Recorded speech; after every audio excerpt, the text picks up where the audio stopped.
Hey, welcome to the Cam and Otis Show. This episode joined by an Aussie vet. I think we kind of broke the mold. We stayed in the vet world, but we're going down under.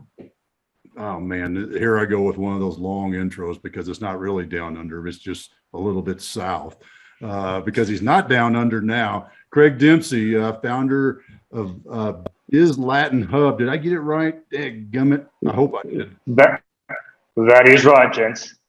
Great to have you, man. Appreciate you taking some time out of the day. And in the soon to be, just to lead us in with an insight of your company's birthday. How many years has your company been around now? Look, it's first up, thanks for having me. Much appreciated, gents. It was a pleasure to have a chat with some, fellow vets. Today's it's a coincidence more than anything else, but today's actually our 7th birthday as a company, which has obviously had its ups and downs, as you can appreciate. But it's always good to take a moment, reflect, and just to sort of see where we sort of come from. And I guess the most challenging part for myself today is I actually need to give a speech in Spanish to the entire company. Now, clearly being an Australian, the Spanish is not my native language. I've got a reasonable level. However, giving sort of speeches to large audiences is not something I would do on a regular basis. That's funny because I got trained notice I say got trained in a couple of languages. I don't speak them, but I got trained in them. I know that even just in the class to stand up and give a dialogue in a foreign language is a huge hurdle in that ability to speak that language. So we're pulling for you. Camden's fiance could give you some pointers, but she speaks Mexican Spanish and you're not speaking Mexican Spanish down there. So yeah, it's one of those things. Getting a lot of empathy from us up here as we're writing our for our bilingual wedding here in just a few weeks. So yeah, no, we are here supporting you, Craig. No, look, appreciate that, guys. And look, one of the unique things is that we've got offices in 16 countries. And therefore, I think in the company, off the top of my head, we have like 23, 24 nationalities. And most of those offices are across Latin America. So we have everything from Mexican Spanish through to Chilean, Argentine, Peruvian, etc. And then we have people, for example, from Brazil who actually Spanish is not their first language, it's Portuguese. So, it adds to a few levels of complexity, especially when Australian is speaking Spanish with I still have particularly when I'm speaking Spanish, quite a strong Australian accent. So at the very least, it will be interesting. And I'm sure after a couple of beers before I do it, it will go down swimmingly, no doubt. Exactly. You'll know exactly what you're saying. So. Well, at least somebody will. So that's all that matters. What do they say? Is that it's the intent that matters, not the outcome. That's right. Exactly. Go ahead, Craig. I was just going to say that's what I'm hoping for anyway. That's right. Well, you said something earlier, and in that this being an anniversary day for your business, that you took some reflection, and I'd just love to, man. What was, I usually pick on the valley, the dark points, but what was like this moment in these 7 years that you were like, holy crap, this is unflippin' believable? Look, I would say that, and to be fair, I generally have a mentality of perhaps reflecting on the lower points rather than the positive points. More so because I think you learn more from your failings than actually your successes. And I guess going back to I think year 2 or maybe in year 3, the reality is we perhaps got ahead of ourselves. We expanded a little bit faster than we'd originally planned. That meant we ended up hiring people perhaps with a little less vetting than we should have. We gave them a little less training and supervision, etc. And what we found is a number of those people basically went off the reservation, so to speak. And we found a number of our offices that were quite profitable suddenly were not profitable anymore. And we basically got the position that the company had a number of debts. So, you have to bite your tongue, swallow your pride, walk to the bank account, my personal bank account, withdraw a whole bunch of money, walk back and deposit into the company. So I guess that was probably something the largest learning curve I have at that point, based on the fact that, after 2 years, things were going swimmingly. This is great. Let's expand. Let's do this. Let's do that. And then you sort of have that sort of moment. Fortunately, we're well past that and things are going much better these days. But it definitely allowed me to reflect on, at the end of the day, if you can surround yourself by the best people that you can afford, being practical, and that you can keep, that is the best thing you can do as a business owner. I'm really curious, and we were joking some before we started recording here about the 7th birthday party today. And aside from your speech, which I'm sure will be amazing, I'm really curious how it has been connecting virtually with your team, especially around an event like this where you would normally like to be celebrating in person, bringing people together, and getting that face-to-face interaction. How have you been able to adjust to that? Sure. Look, obviously, the last couple of years has been different for everybody. And particularly, obviously, Camden more than most, that, in Latino culture specifically, face-to-face means a lot more than perhaps, what we could call ourselves from the, North America, Australia, etc., perhaps a little bit colder, in regards to how we operate, a bit slightly more business-like. So it is important. And historically, I used to visit, all our offices and things very regularly. And that was important to build those relationships, etc. What has that meant? Yes, we've had to change how we operate. I've actually ended up bringing in extra staff for management positions, perhaps to give them a little bit more time to physically spend their time talking to officers, etc. We've had to, enforce, more formalized structures about having meetings regularly, doing reports and all these sorts of things. Just why? To force that level of communication that naturally you would have had anyway by physical presence. So it is different.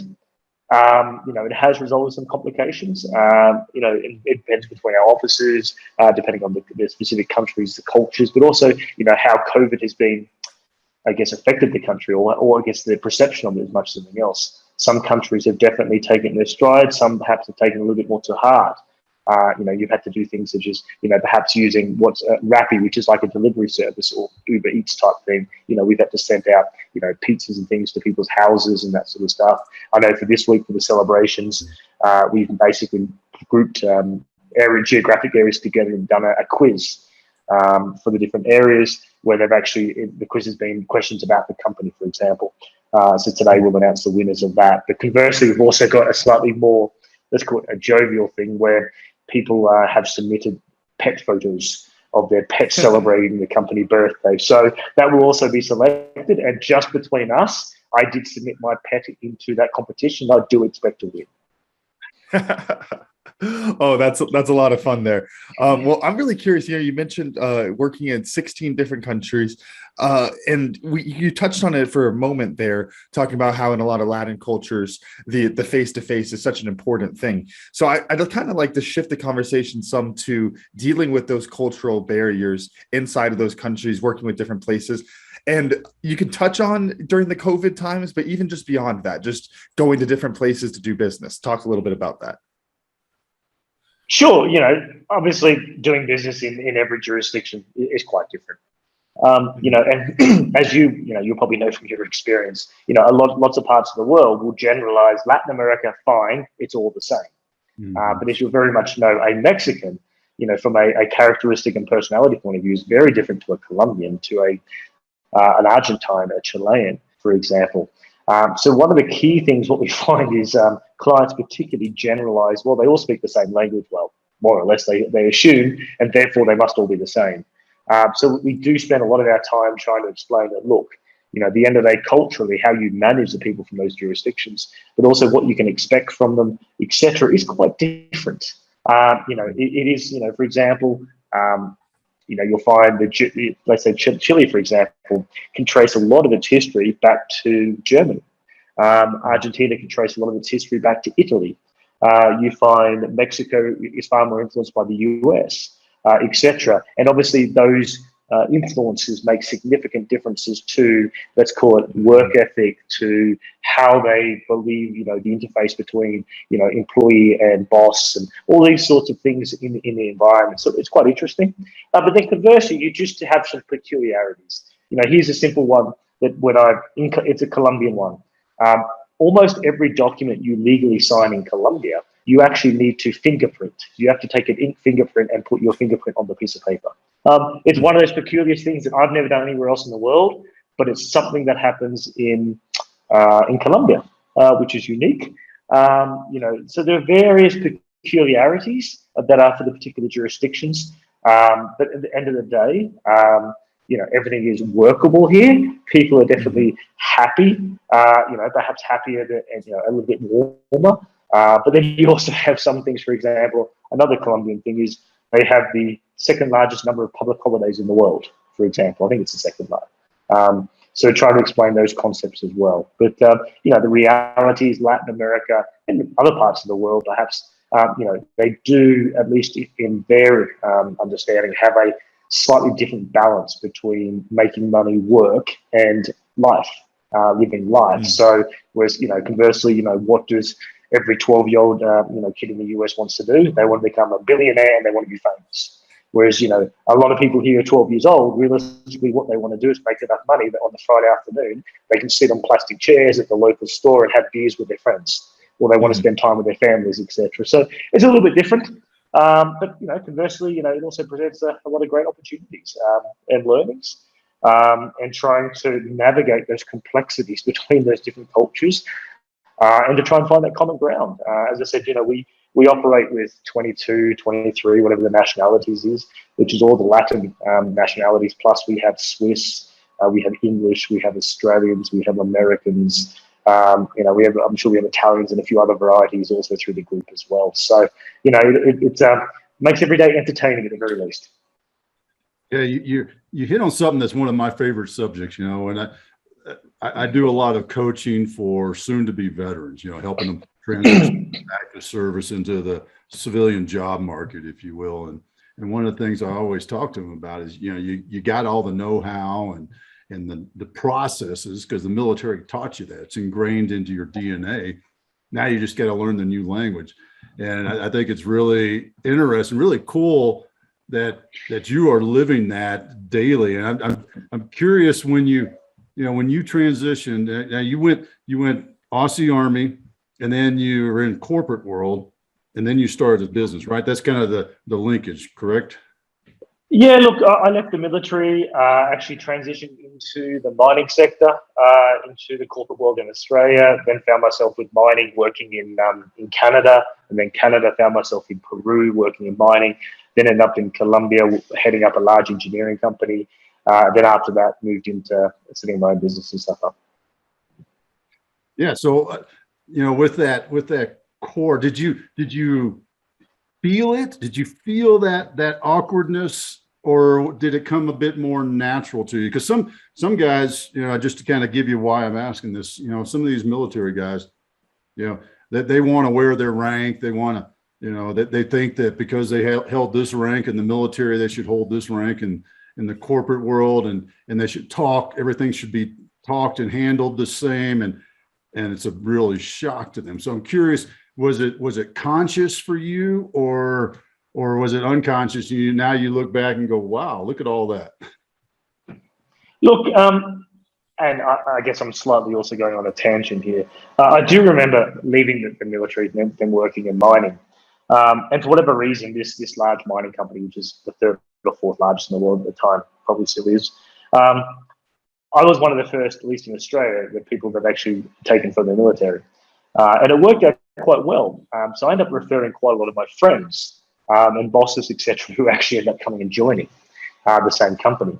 I was fortunate. I landed actually in the company within a few weeks. I was promoted, and I was promoted a couple of times in quite a short period of time.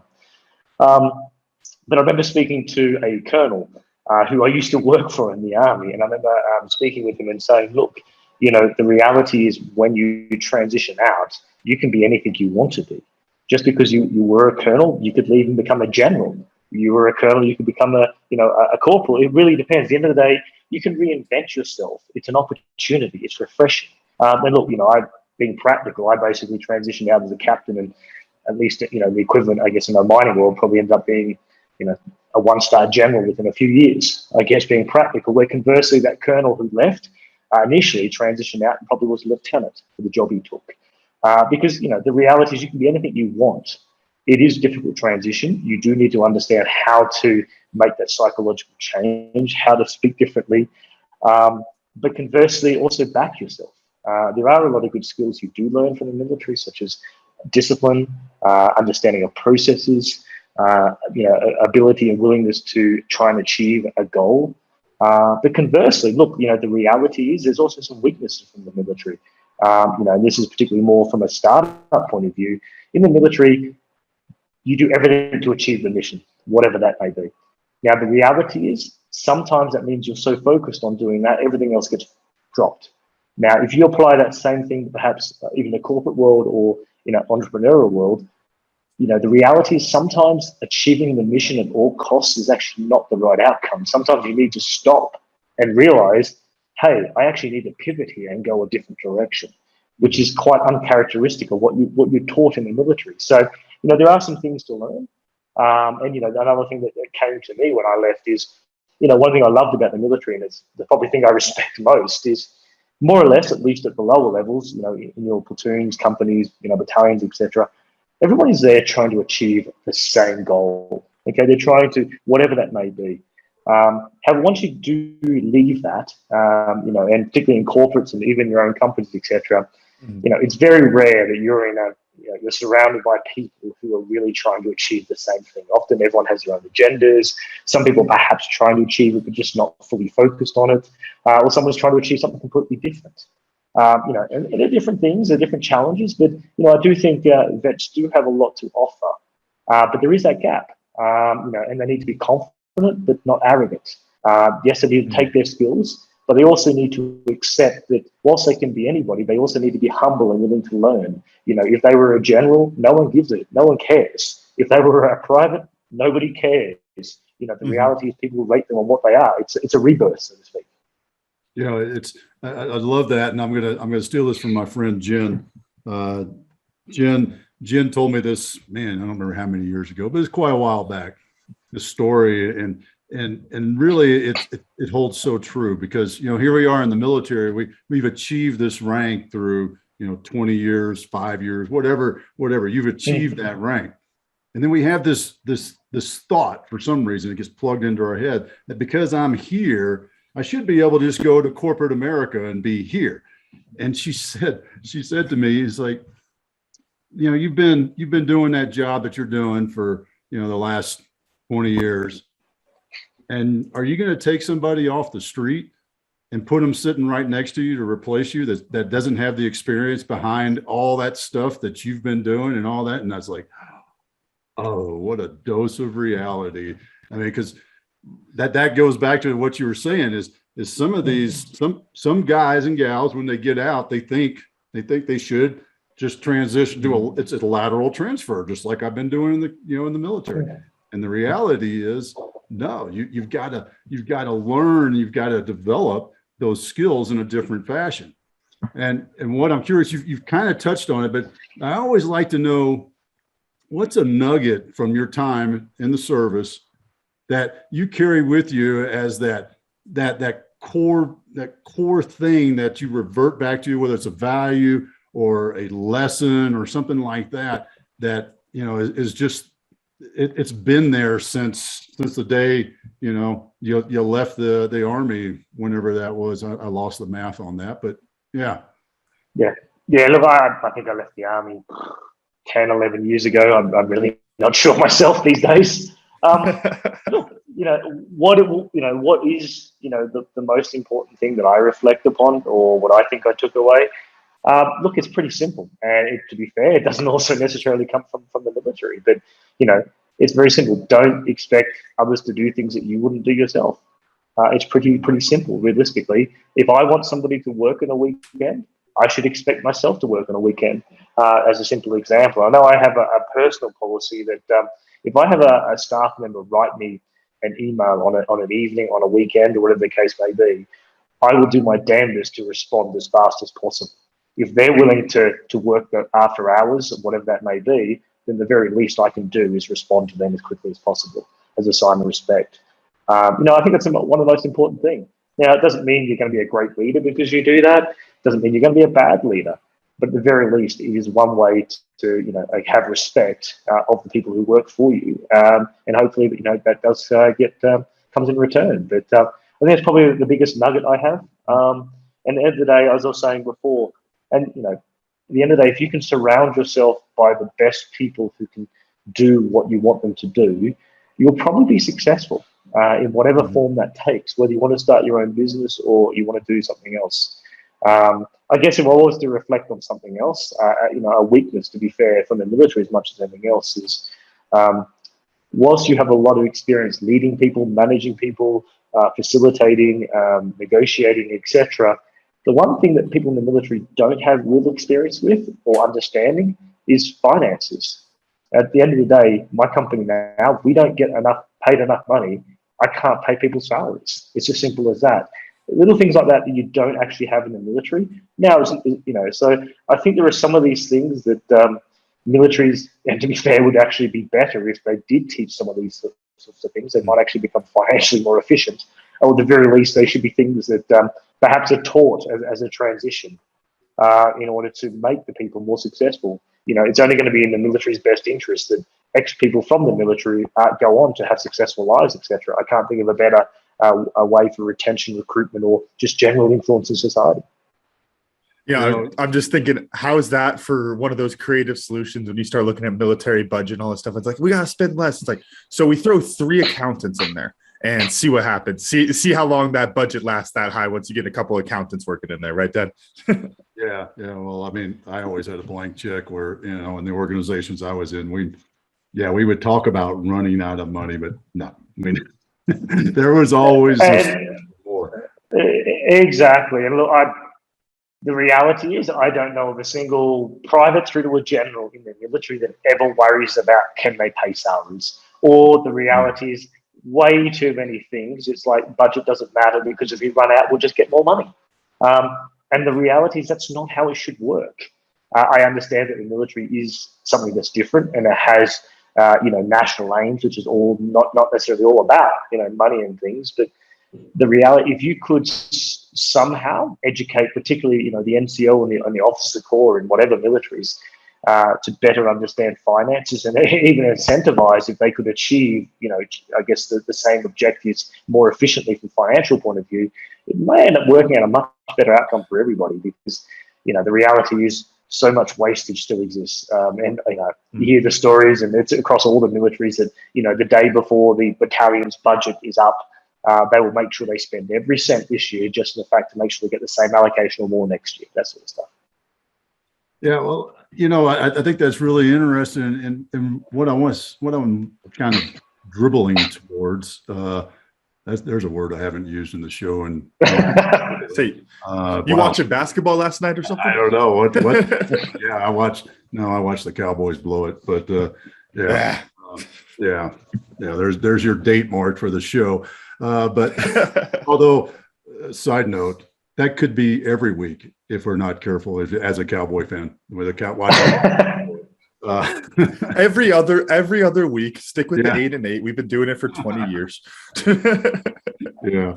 Well, I'm really now I've completely lost that whole train of thought because went into the sport world and now it's gone. But what I'm having fun with in my mind is the different offices and how you, going back to culture, how you establish your company culture.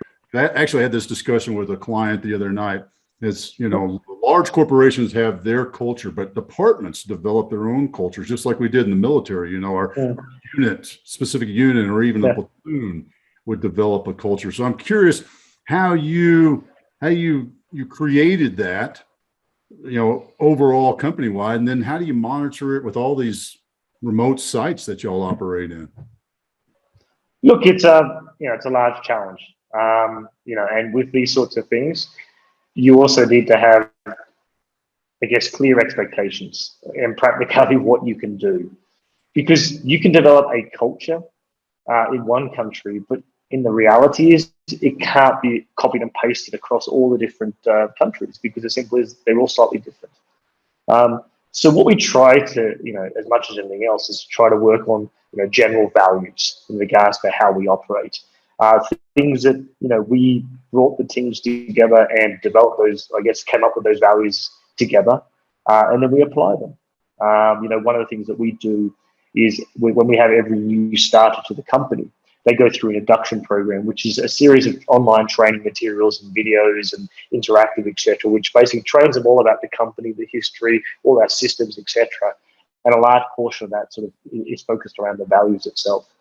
Obviously, how do we sort of continue to enforce that? Is we try to engage as much as possible between the office jurisdictions. We try to visit those offices to try to instill that, promotional materials, and their handouts for the different offices. So it is a challenge, but I think we've been pretty successful in that. Yes, occasionally we have that unique platoon, so to speak, that goes a little bit off the reservation, and that we need to try to pull in. And sometimes that's more challenging, or sometimes it's a little bit easy. It really depends. But like what we usually find, if you can have the right person leading that platoon in that case, or that office, you can generally get that culture to be right, because culture is generally speaking from the top down. Okay.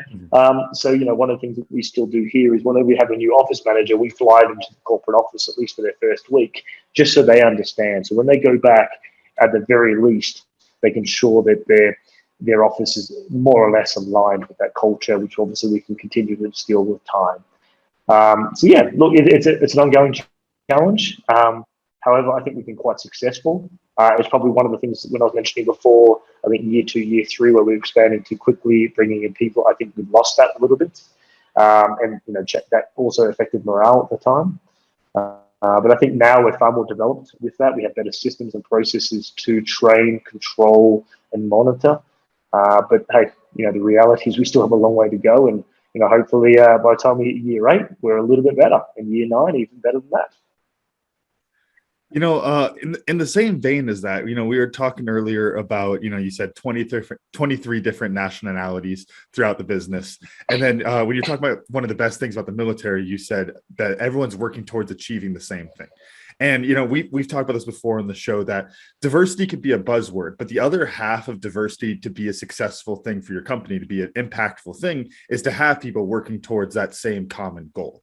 And so when you're working in these, 16 different countries, 23 different nationalities, aside from just the cultural level of, setting those general values, how do you get everybody working towards that same goal and seeing themselves as part of the whole in that way? Sure. Look, aside from we have these offices everywhere, and we have these 23 nationalities, our clients, because we support clients entering and doing business in the region, come from all around the world. So what we find is we have 16 countries, 23 nationalities, probably working with clients from another 50 different countries. Okay, so it definitely brings cultural complications. So, how do we get around that? We try to spend a lot of time training internally communication. What I mean by that, communicating within your team, communicating with the client, etc., because a lot of problems actually result because of communication. You could have, for example, the word avocado in one country is called aguacate, in another country is called polta. It's the same thing with different words. And although everyone speaks the same language, so we find training communication is a significant way to, keep that team together, and also from a cultural point of view, try and bridge that gap with our clients. The second thing we do is we basically do systems. So we try to put things in systems as much as possible, because it takes away to some extent the human factor as much as possible. So we try to build, and we have quite a large tech team internally that builds systems that just for us. For example, as a company, we have our own intranet to communicate, to do administrative processes, etc. So we do focus heavily on that. But the reality is, probably the bane of my existence is dealing with problems that the root cause is communication. Because as you can appreciate with these different languages, for example, I had a call last night from a South Korean client who was just finished getting briefed by my corporate operations team, who happens to be Colombians, about services being provided in Mexico by the Mexican team. And by the time you go from the Mexicans through the Colombians through the South Koreans, and they're obviously doing it all in English, so it's nobody's native language, I found that it became a bit like Chinese whispers in regards to what was actually going on. A simple example. The reality is, we spend a lot of time trying to train people how to communicate better. I think that's the most important thing. And it's something that most people take for granted, particularly if they're speaking the same language. They do believe they have an understanding. And I can reflect back on my time in Canada, that, native English as well. But I found there's a number of instances that I was working on these mining companies, and a number of instances that I thought I was saying what was very clear, because we were both speaking English, but I found out later on that actually no one understood what I was talking about. A simple thing is, in Australian English, we have a word called fortnight, which means every 2 weeks. However, in Canada, they don't have this word. So just me saying, okay, great, we'll get together in a fortnight to do, or I need that in a fortnight, I thought it was very clear. They had no idea what I was talking about. So you do have these different challenges, but I think everything comes down to communication, because if people can communicate, on a level, then the reality is relationships and things work. And you could probably even say on a global scale, if people just talked a little bit more and stop resorting to, trying to use guns and the rest of it, we might be a better place. That makes me think of a conversation I had with one of our good friends, a good friend of the show, Angus Peacock, the other day, talking about some rugby things, and he was talking about just where he's from, by the way, with a name like Angus Peacock. Yeah, well, that's probably not too hard to guess. Yeah, London. But he was. Oh yeah, no. So he's talking about how when he was as the director of Rugby Colorado, how he would have people inside his organization who would translate his documents from English to American, and it's one of those things that just shows what you're talking about there. That when we speak the same language, we think we all understand each other, but we really don't. Come on, let's be honest, Dad. If you have a New Yorker talking to somebody in Dallas, you probably need a translator there too. There's all these type of things that the language gets divided up like that. What I'm really curious about, though, kind of staying in that same vein of the language aspect, is how much does like the tone and those type of smaller cultural innuendos play into that? And how do you try to teach that? Because that seems like that's one of those, it's kind of like when you go to Germany, Dad, the first thing they tell you is not to do this, right? I remember that one from 6th grade, but you got all sorts of problems like that. How do you help on those? Because those are so much harder to find than just saying, hey, don't say this word. Yeah, look, it is. I still remember sitting in, it was in northern Peru. I was running a mining project at the time, and I was giving a briefing or management meeting or something, I can't remember. And I had the logistics manager, the port logistics manager, and he was saying, escúchame, which basically means listen to me. Now, in Spanish, it's quite a common thing to say. It doesn't mean anything. But if someone says in English, listen to me, the reality is it can be quite strong. Yes. And in that case, as a simple example, look, I ended up pulling him aside afterwards saying, look, no problems at all. I get exactly what you're trying to tell me, but just be mindful, if you actually said that to someone who didn't understand the translation of how it meant in context, that's actually quite rude. So, there are those things that when you do the translation, it doesn't fit. And here's a simple thing is, generally speaking, English is far shorter and a far more aggressive language. And of course, you can take the next extreme and say German, which is very extreme, in regards to its tone. So it's a quite extreme language. So if you were to write a message in English, it might be 100 words. If you wrote that same message in Spanish, it's probably 140 words, or in German, it might be 50. So sometimes when things are directly translated, it actually doesn't come across the same meaning. So that is one of the things. Here's a perfect example of the day. What was it? I received an email from that was a WhatsApp message from one of my managers. And he goes, such and such is intoxicated and is going home. Okay, now obviously, at least in a general sense, you would think, okay, such and such was drunk and now he's going home, which, okay, but that's a direct translation. What he was trying to say is such and such had food poisoning and was going home. It's a simple translation, but if you use the exact translation, that's what comes up. Now, that's happened before, so I knew exactly what he meant. So there are some of these things, and often one of the things we try to do is to when we're writing emails, etc. I often ask people, look, fine, if you want to practice your English and write to me, no problem at all. I love that. That's a great thing.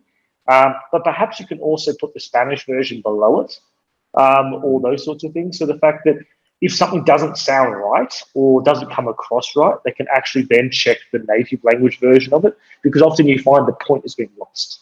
But that's one of the things you do find about Latin America more than most places is people here do want to practice languages. They love languages here. You know, they all want to practice their English, or people who can always speak English and Spanish want to learn Portuguese, etc. I know, particularly where I'm from, Australia, almost nobody wants to learn languages, and it's actually a bit disappointing. You know, in the US, it's a little bit more prominent, but yeah, I mean, it's one of those things. But you know, you do need to be mindful of not everything translates right, and that can have implications. So, you know, where it's possible, I like things written in the native version, and if there's questions that arise, you can ask the questions for clarifications. But yeah, I mean, there's countless little examples like that happen on a daily basis. Are we going to give? Sorry, just real quick, I had to get this in there. Are we going to really give the Germans the title of the most efficient language when really, when it's 50 words, they're just cramming 10 into one? Because we know how, oh my gosh, I remember that. You add in an adjective, you just throw it onto the word. It doesn't have to be a separate thing. It's an interesting language over there. Look, it definitely sounds very harsh. I must admit, I did my 3 or 4 months of German in high school. Learned a few words, can say my name is and that sort of stuff. But look, it's no one's going to rush out to learn German because it's a beautiful language. There you go. There you go. And while we're at it, I just got to say, as a coach, a former rugby coach, I'm extremely disappointed that one of my players, former captain, didn't jump on the communication thing. And you know, because what was the answer? You know, you had 3 standard answers on the club. Oh yeah, that we identified as the problem. Anytime something went wrong, these were the 3 problems. You didn't protect the golden egg. You didn't communicate. And there was one more. Now I can't. I think it might have just been 2, because I think that's all we ever said was protect the golden egg and communicate. Yeah, whenever I'd ask the boys, you know, what went wrong here, and they'd say, "Well, we didn't communication and protect the golden egg, coach." You know. So. Yeah. Sometimes you look, you know, the military is great for those sorts of catchphrases, etc. But sometimes, you know, it is, and look, that has a purpose. It really does. But sometimes it is healthy to go slightly deeper down to work out exactly what the problem was. But hey, you know, at the end of the day, there is a lot of similarities between the rugby and the military, that sort of stuff. Yeah, and you know, you've talked a little bit about this, but what I'm curious about is, you know, I work with a lot of veteran entrepreneurs, and several of them, probably 50% or so, have aspirations of scaling and going international. What's the biggest hurdle that you could, you know, kind of that lesson learned, watch out for this, or whatever it might be for entrepreneurs looking to scale beyond, you know, their natural company, I guess, or natural country? Sure. Look, as I said, you know, we work with, you know, everything from mid-sized companies through to some of the largest companies in the world. And generally, the advice I would give them all: don't assume you know everything, and seek advice. Okay, I get it. If you're a small entrepreneur, you probably don't have a large budget, and therefore, perhaps, you know, a company like mine, or whatever the case may be, you can't contract. But there's still a lot of resources. I know we publish an enormous amount of resources online that's accessible. Try and learn as much as possible. There is too much that people just assume Latin America, as an example, is going to be the same as the US, or it's going to be the same as Australia, etc. When the reality is, even from the fundamental level of the legal system itself, which in Latin America either traces itself back to Spain or Portugal predominantly, is just so different. So you need to be, you know, as I was saying before with the leaving the military, you need to be confident but not arrogant, and humble enough to learn, because things are different. It's the same as expanding to a new jurisdiction. Take all the great things you've learned about being successful in your own jurisdiction, but be humble enough to understand and learn that, hey, things are going to be different there, and I will have to pivot slightly. I'll have to rely on that advice. If I have the money, even better, I can reduce my risk, and I can use a company like mine or whatever the case may be in order to support me to ensure it's successful. At the end of the day, all we exist for is because we help clients navigate that complexity and we reduce their risk. And also, in many cases, we make things much faster. Because at the end of the day, for a lot of these companies, time is money. So that's what I would say. It's the same lessons, and I generally find myself coming back to usually the same lessons that usually get applied in most circumstances. So the person who does leave the military and is arrogant and goes to the corporate world or becomes an entrepreneur will probably be the same one who's arrogant when he tries to expand abroad. And in both cases, will probably fail. It's the one that's confident in themselves, and generally those who are confident in themselves are not actually arrogant. They're willing to learn, they're humble, and usually they're very successful.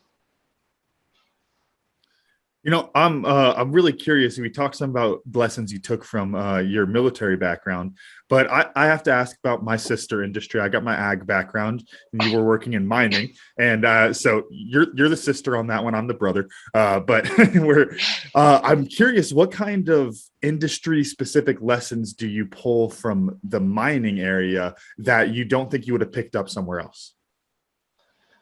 Sure. Look, I guess think about the military. The military itself was about being available, whether that's equipment, people, whatever the resources were, at a moment's notice to do a job. That's what the military is all about: availability, readiness, whatever the words are. Okay, that was what the military was all about.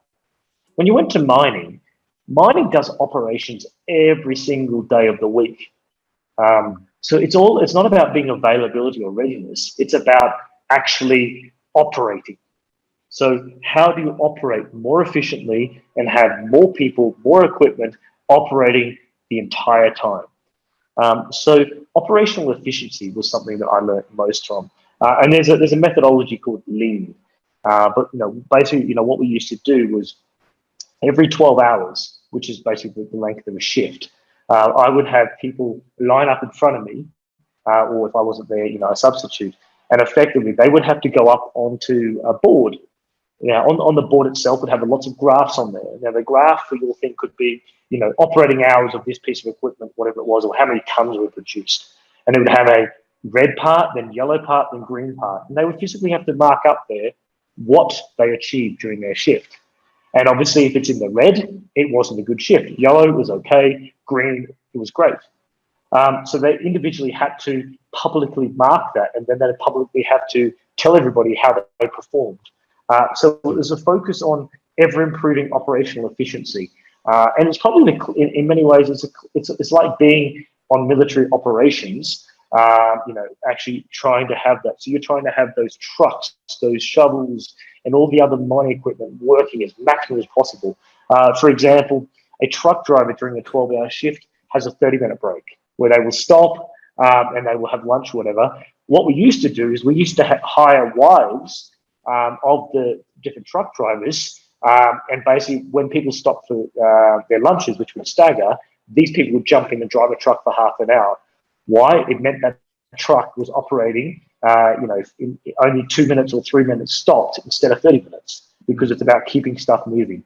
Because at the end of the day, the equipment itself is worth far more than the people operating it from a purely numbers point of view. So, that's something I learned, operational efficiency.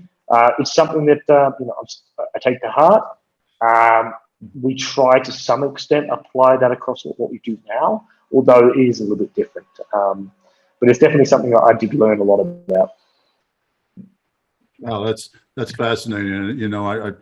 I'd forgotten that because I dabbled a little bit in the oil and gas industry and learned that about, wells. If it's not drilling down, you're losing money. And same thing with even the offshore, ships that do the drilling, and how many hundreds of thousands of dollars a day that you lose if it's not turning down. So that's just a key point. I think when you start to think about true efficiencies in your business, whether you're in the mining industry or oil and gas or whatever, but if you think about the efficiencies of your business, it goes back to what actions am I doing today that create revenue for the business, right? I mean, that's really what it boils down to. And that's a great reminder on that.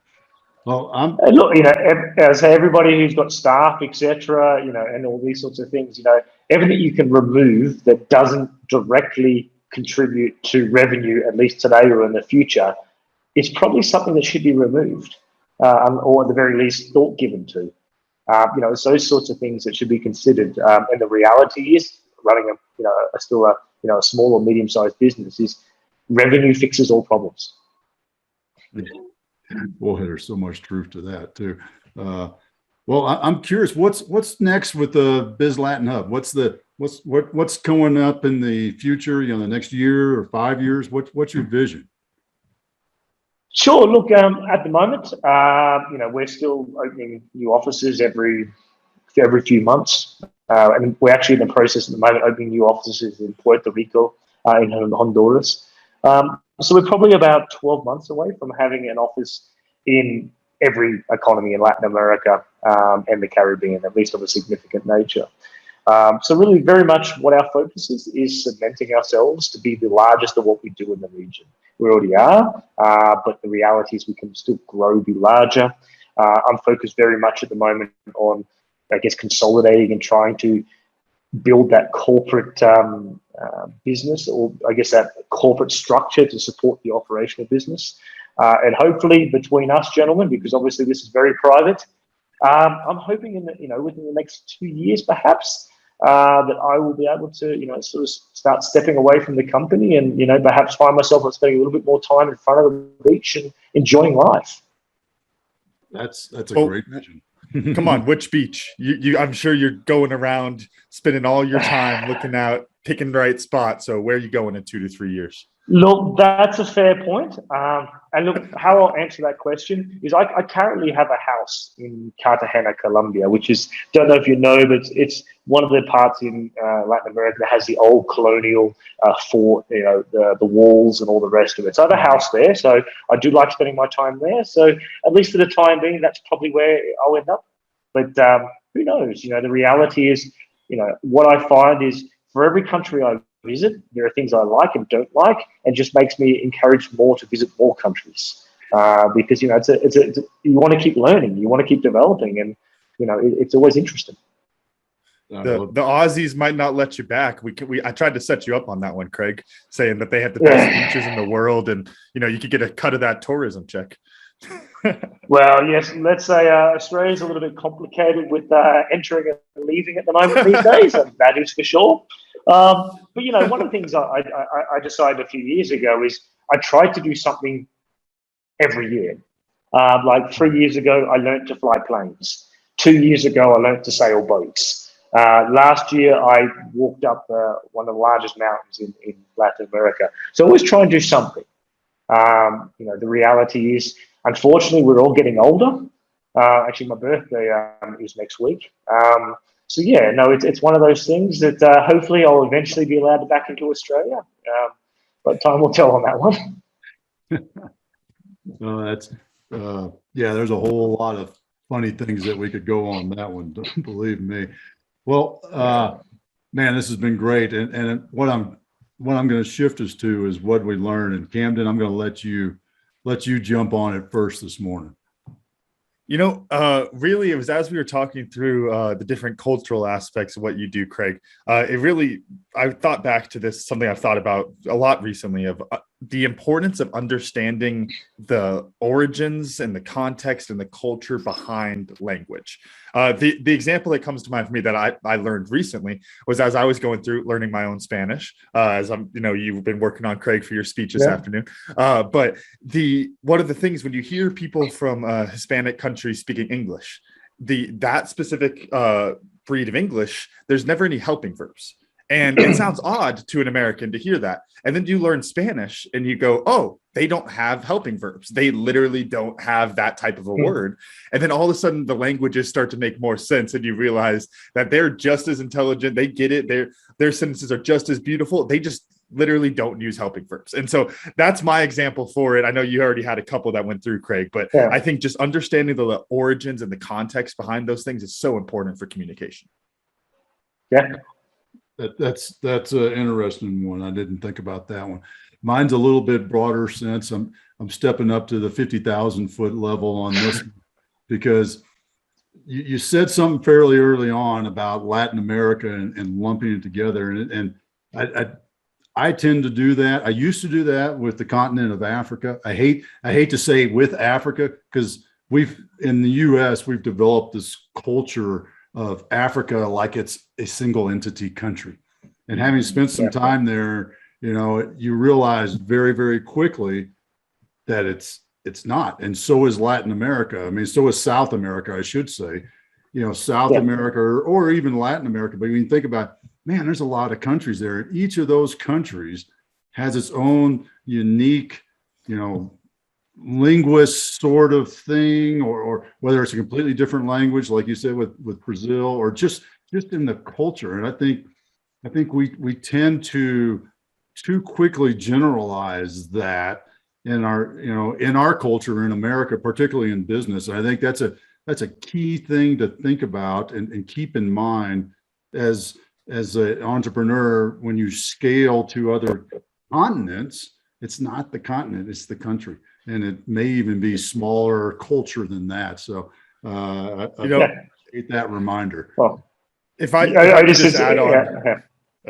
I just wanted to add on that, it's kind of one of those type moments where, the simple language, I think, paints it very well of why do y'all think there's different countries? Why do you think there's different states? There's a reason that these places aren't all one. It's the same thing like we talked about New York and Texas culturally earlier. Like same type of thing when you get down to Latin America, South America, Europe, Africa, everywhere. There's a reason that they're not together as one country. And it's because they're different. And you got to go there and understand that and take the time to listen.